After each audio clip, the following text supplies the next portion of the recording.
Welcome to Direct to Video, DVD Extras, a podcast between podcasts where we talk about whatever we want. Now, where's the button on this thing? Do you know that was my... Looking back, that was my biggest problem with the Fantastic Beasts movie? I haven't watched it, and I don't think I want to. It's a good movie. I do recommend it. But I'll say this, because it's not a flaw. It's a flaw. I mean, it's not really a spoiler. The wizarding president of the United States is a black woman. And at first I thought, oh, that's kind of weird. It's supposed to be the 20s. And the more I thought about that, the more I could not get over it. Because you know what she could not be able to do is, like, walk down the street without getting spat on. That she's the most powerful person in America, and also, like, in this weird, in another life, if she ever wants to walk down a Muggle street, completely powerless. And I could not wrap my mind around it, because what it did is it seemed to ignore the inherent reality of the 1920s. Of being black in the 1920s, yeah. Yes. It's such a... And I think my hope for a book about, a movie about wizards set in such early American times is the fact that like 1920s America was rife with xenophobia. Like it was it to this day, xenophobia is a problem. But like it was really in the big. Harry Potter universe, instead of using xenophobia, they use like Muggleborn and stuff like that. They use the idea that witches and wizards and muggles are all completely different things, and that at their core a bunch of people hate each other, and it's a good analog to talk about race. But unless I don't think you could have a movie take place during that time and not try to start that conversation. If you're going to have people of color in the movie, then it needs to be pointed out that their lives can't be easy. It gets even weirder once you start, like, if you start, because the big thing for me is somebody posted this little piece on Twitter that. And it's one of those things that, like, it shouldn't matter because it's a movie about wizards and shit. Right. But it does matter because it's a movie about wizards and shit that's taking place in a historical setting. And it's that are the lives of African British and African American and African wizards so far removed from being a normal person? Like, how far is that removal?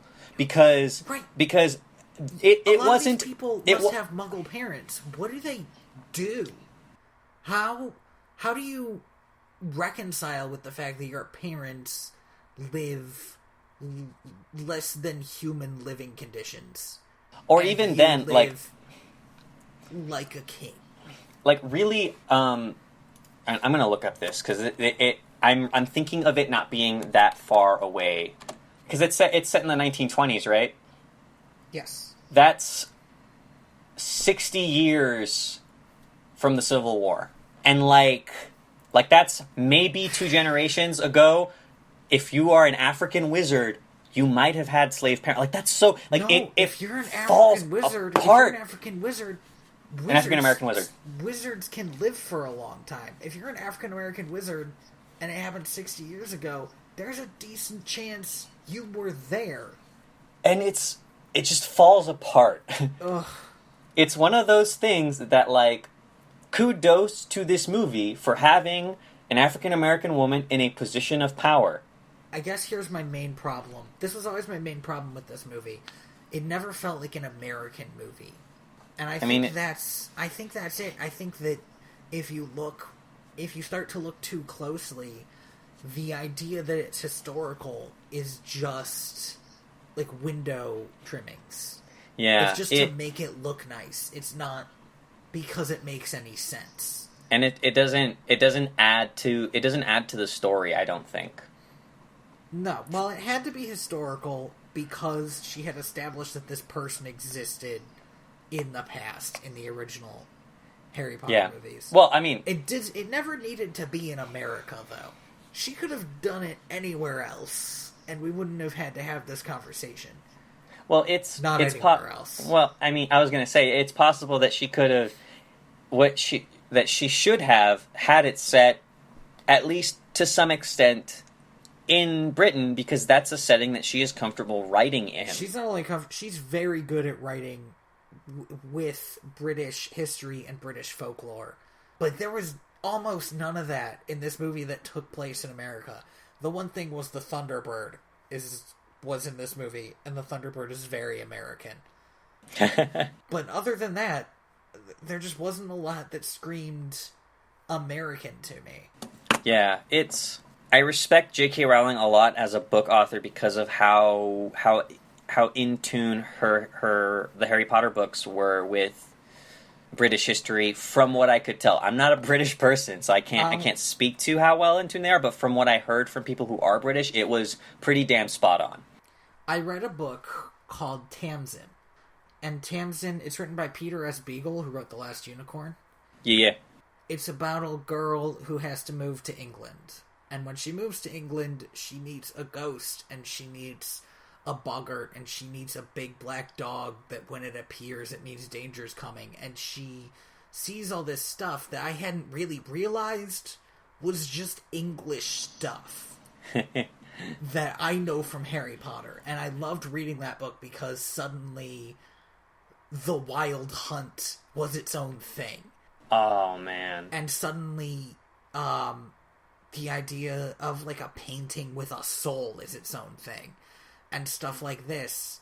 And also, the thing about Rowling is that she knows stories. Okay. Do you know how there are 4 Ninja Turtles? Yeah. And do you know how they all have different personality traits that sort of work well together if you put them all together? Yes. And you know how that's the same for, like, the characters of Scooby-Doo? To an extent, yeah.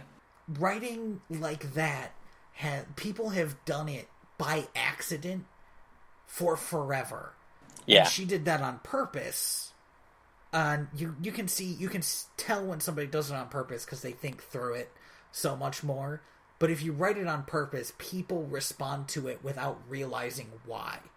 Because people have been writing like this without realizing why. And once you start taking into account that they're going to respond to it, you can build a whole universe around that idea. Yeah. And that's what she did.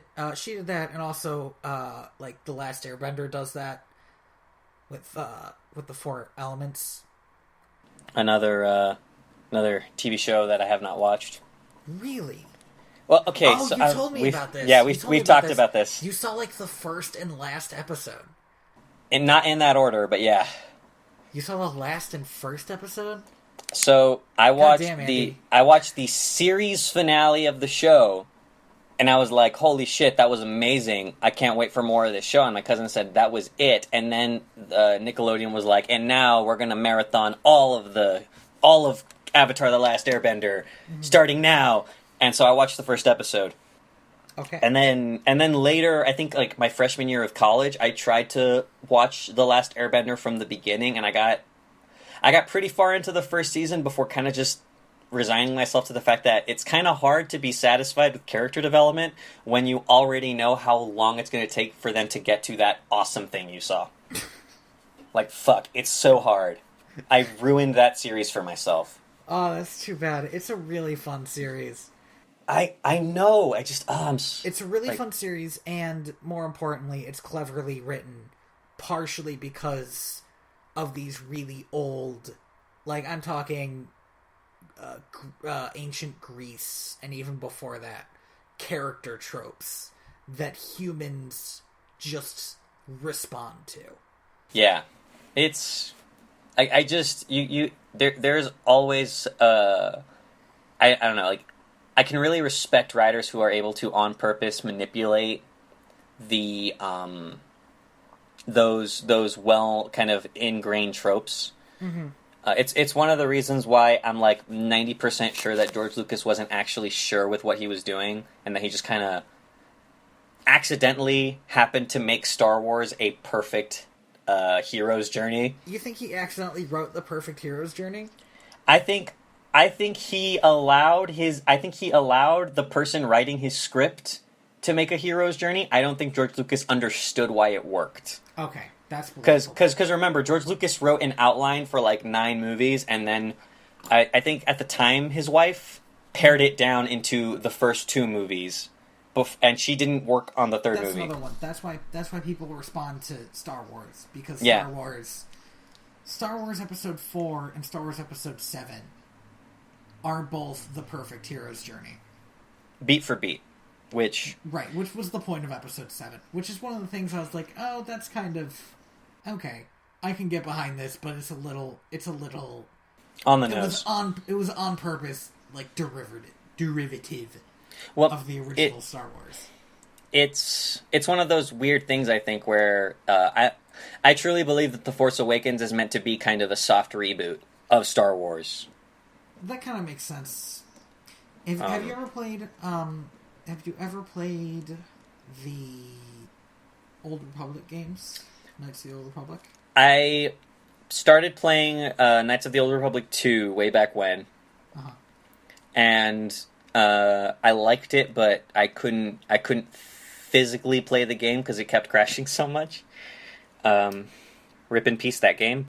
So the thing about Knights of the Old Republic is it was originally supposed to be 3 games. Yeah. In the first game, there is, without giving away the whole story or anything. No, go ahead. One of my roommates talks about it all the time. So. I don't want to get into the whole story, is the thing. Oh, okay. There's basically a Death Star. Alright. It's some sort of ancient Sith technology. It doesn't destroy planets in one blast, but it did devastate the entire top part of a planet. Okay. In a couple minutes. Wow. It just kept shooting and everybody was dead. Okay? Okay. So in the first game, you have to destroy that and beat the main boss, win the game, and you're the hero. Okay? Yeah. And then in the second game, you're a different person. You come into it with a different character each time. In the second game, there is a much darker feel. You're not always sure what's going on or who to trust. Yeah. And it ends in this very ambiguous, maybe your ship is about to be destroyed by the collapsing of a planet that your character had turned into basically rubble 20 years ago. Oh, shit. And it's really dark. It's like the ending of Empire, where they've lost Han, and Luke has just lost his hand and lost a fight with Darth Vader, and everything sucks. Mm-hmm. And the third one was supposed to be, the upwards arc again. Yeah. That's what made me think of, I think that's what they're going to do with the new trilogy. They're going to have the happy one, the sad one, and then the upward arc. My big qualm with that is the fact that I think they're taking that one step further ahead, because I think they did the first in the narrative structure of A New Hope. They managed to accomplish both tasks of starting hopeful, but kind of bringing it down to that second film by the end of the first one. You said A New Hope. I did. Did you mean Force Awakens? No. I'm saying that Force Awakens okay, let me rephrase this. Yes, in the narrative structure of A New Hope, all they accomplish is doing the happy kind of upswing of we can do this. You're saying with spoilers. You're saying with the death of Han Solo and the injury of Finn, Kylo Ren. Yeah. And having to escape while the Starkiller Base. Okay, that's a stupid name. It's just clearly the Death Star, but we're going to call it something slightly different. Han Solo says, like, when they introduced the Starkiller base, he says, I think something along the lines of, so they just built a bigger one? Yeah, I know. It was so fucking great. I loved it. So the Starkiller base, while that's being destroyed, having to get away, and having lost something, where you didn't really lose that much in Episode 4, and then going and meeting Luke. That's the whole up, down, up. Yeah, okay, I can see that. I have a feeling that the second, and I could be way wrong about this, but my understanding of the character that is Kylo Ren, who, by the way, I think is one of the most compelling Star Wars villains ever in terms of just complexity. Yes, here's my thing with him. We know as the audience that Anakin is around somewhere as a magic Force ghost. Yeah, and that he's not evil. And here's Kylo Ren talking to his helmet. Talking to his helmet, like wanting to hear him. Well, it's... Oh god, I could talk about my Star Wars fan theories. I'm not going to. I just find it fascinating. I do too. I have a lot of fan theories based around that. Yeah, same. No, and kudos to Adam Driver, an amazing actor. But even if I was completely aware of what was about to happen when he killed his dad, it was fucking rough. God, dude, I was fucking... I didn't know anything about that movie. Somebody spoiled that for me literally 30 minutes before I got to the theater. Oh, that blows. Oh, man. It didn't ruin the movie for me, but it made what would have been a slow realization a dreaded moment. Yeah. Like I could, as I watched the movie, like I realized, like, oh man, I would have been like hyperventilating in my seat if I didn't know, because this movie takes every minute to show you that Han Solo is like nearing the end of his projected lifespan. Yeah, he was like such a dad to both Finn and Rey, and you could sort of see it like at like the end of his character arc. Yeah, that was it was a downer. It really, and I think while the events of The Force Awakens are the events of A New Hope in terms of just like this character is introduced, they realize that they're Force sensitive, their mentor passes away, they get into this climactic lightsaber duel, they blow up the Death Star, whatever. Well, he actually never gets into a climactic lightsaber duel. Luke? Oh, sorry. Yeah, that's true. Yeah, Luke doesn't. He does in the second one. He doesn't turn on the lightsaber for battle until the second episode, well, which I think is kind of fascinating. And I think that's looking back on it.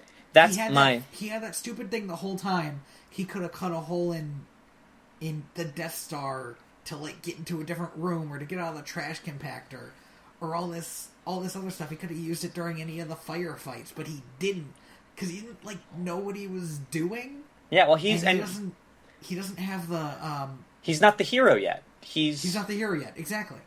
And I think people don't. I have decided I love Luke's character arc as a really bad hero. Rey. One of the things people don't like about Rey, but one of the things I like about Rey is that she is really good at being the hero, even though she doesn't want to. And Luke wants to be the hero and can't yet. Yeah.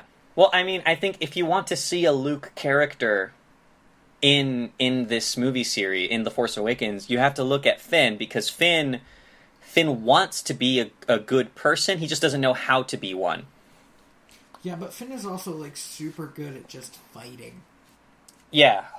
Plus, there's this weird question if he's gonna make out with Poe later.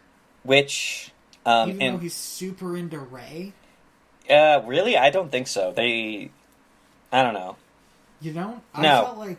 I felt watching that. I felt like he was doing almost puppy dog eyes at her the whole time. I think that's then Poe shows up and he's like, "You're alive," and then Poe, like, they have this weird moment. Poe literally bites his lip in slow motion. Basically, the big question is, who we gonna fuck? Finn. Who you gonna fuck? Finn, you have two characters in front of you. Swipe left or swipe right. God. Well, but that's the thing is keep the jacket. It looks good on you. Somebody, I retweeted a video like forever ago after I watched the movie of that scene where he says that, and then they slow-mo it down. I saw that. And Poe like looks down and like up downs him and like bites his lower lip super hard. I was like, damn. So it wasn't just me then. I'm glad it wasn't just me. No, I didn't notice that until you posted that video, and I'm like, oh damn. Yeah, it's there. He is DTF. It is. Yeah. That's but fantastic. I will also say I think Finn is really into Rey, and Rey has not noticed this. I think Rey has a lot on her plate. That's true. I mean, I think it's kind of cool that she hasn't noticed it, honestly. She has other stuff to think about. Yeah, like, seriously, like, these, like, I don't care about these two fuckboys. I need to, like, save the galaxy. Exactly. But, something I need to get home to my non-existent parents. Yeah. Or whatever it is that's in her head. But what I've been, like, basically what I've been trying to say this whole time is, let me interrupt you again. God, you son of a bitch. Just let me, let me get this out of my system. Okay, go. Is that the story beats of The Force Awakens might, like, match up to important moments in A New Hope, but emotionally, by the end of Force Awakens, you are at the end of Empire Strikes Back. Because by the end of Force Awakens, you have that climactic lightsaber duel with this bad person that threatened you earlier. He almost kills Finn. And that's the thing is Finn is in a hospital and in a coma, in that Han Solo position. Poe Dameron is off doing whatever the fuck he needs to do, and like all of the characters are scattered into the wind. Probably just fly super good and look hot. Yeah, I'm pretty sure that's what Poe does. Poe Dameron's dad is actually Cassian from the first movie. I don't know if that's true. I just pulled that out of my butt.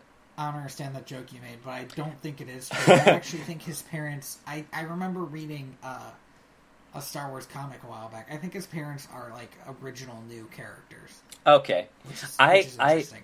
I don't know what I want, but I don't want Rey to be a Skywalker. I want her to be... She's somebody, though. I want her to be a Kenobi. I don't know how... That'd be kind of cool. But that's what I want. All I remember this from the Clone Wars... There was some lady that Obi-Wan was all over, but I think she died, and I'm not sure how that would work in this. Hey, it would have to be while he was older, or possibly that imaginary kid's child. There's got to be a way. Obi-Wan probably isn't the only Kenobi in the galaxy, but if he had to have parents, I think it's possible. I suppose it is technically possible. I would rather Rey be a Kenobi and then have to somehow explain it than her just being a Skywalker. How would you even explain that one? That would mean that Luke is the worst. I mean, what that would basically mean is that Luke had a kid, then later... got all of his Padawans students killed because some of them turned and then ran away. Yeah. Which makes him the worst. I can understand just having the Sith show up and him running away because him knowing that he needed to fix this in a spiritual way and not just by killing them. Yeah. I can understand that, and I can understand him wanting to sort of Yoda find himself. But I don't, if he had a kid, that would be the shittiest thing he could have done. Well, if Mark Hamill's recent interviews are to be believed, then Luke Skywalker is hella gay. So, which, if I had accidentally kissed my own sister, I wouldn't look back either. So... there's a lot of people like his wife that was only in the books and some of the video games. Yeah, but who cares? Seriously. I mean, that's fine. I'm just saying... hey, look, that's fine. You can not care about that. That's perfectly fair. I'm just saying that this person existed in a universe. And him being super gay is actually a little bit sad, because he still ran away to a rock by himself. So, straight or gay, you ain't getting any. Yeah, that's true. But that was always true anyway. There's also possibly a grave. Oh, shit. Like, he's standing at something that might be a grave, and we're not sure who that's for yet. It is entirely possible that he ran away and, like, got married and had a happy life, and then that person died. And he just... Yeah, that would be... And he just didn't give a shit about the galaxy after that. He's like, I'm fucking done trying to save the galaxy. I did my best, and it all went to shit, and I'm done. Living on this island and being sad. That's why Leia's the better character.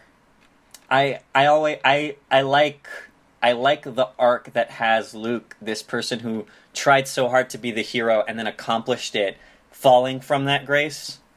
Well, we already have that arc, definitely. Because any other thing that happened, he did teach Ben Solo so incorrectly that he turned to the dark side and started killing other children. Yeah. Well, God, I don't want to talk about my Star Wars fan theories. So, okay. I'm not going to. I'm going to spare you that. Okay, don't do it. Just don't. Here's how easy it is. Yeah. I think... Do you see how much I'm not talking about Star Wars right now? Damn it! Thank you for listening to Direct-to-Video VHS DVD Extras. I have been your host, Tony Robusto. I have been your host, Andy Luke, I am your daddy, Reyes. Oh! Literally, I can't stop myself from doing it anymore! But come on, man!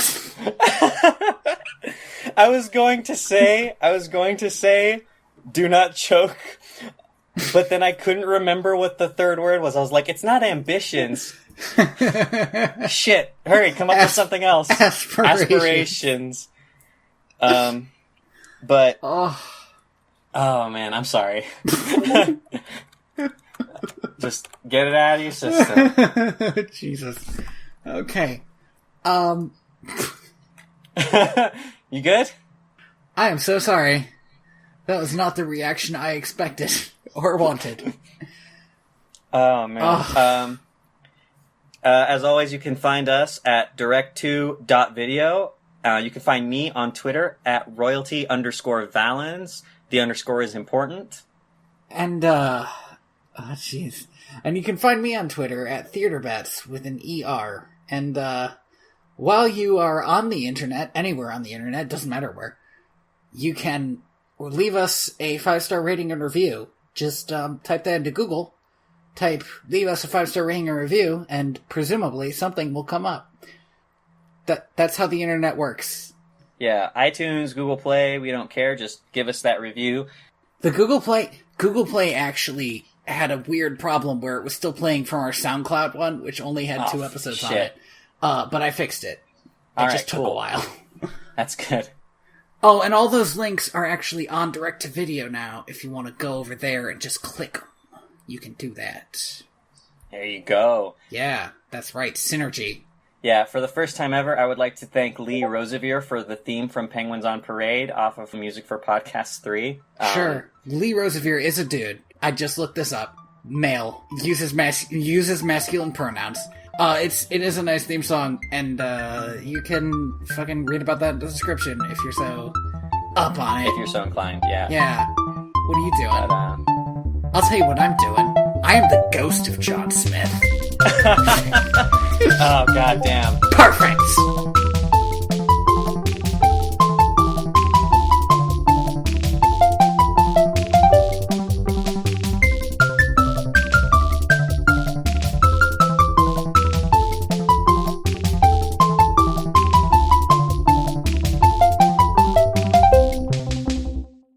Now I hold myself back. Do you want me to not? Do you want me to just make a Hamilton reference every time I see one? Would you prefer that? Kind of. When you said unless, which I feel like was more of a My Brother and Me reference. Yeah, it was. I almost sang Unless back. You should have. I was setting you up for it. I was really sad when you just kept going. Oh.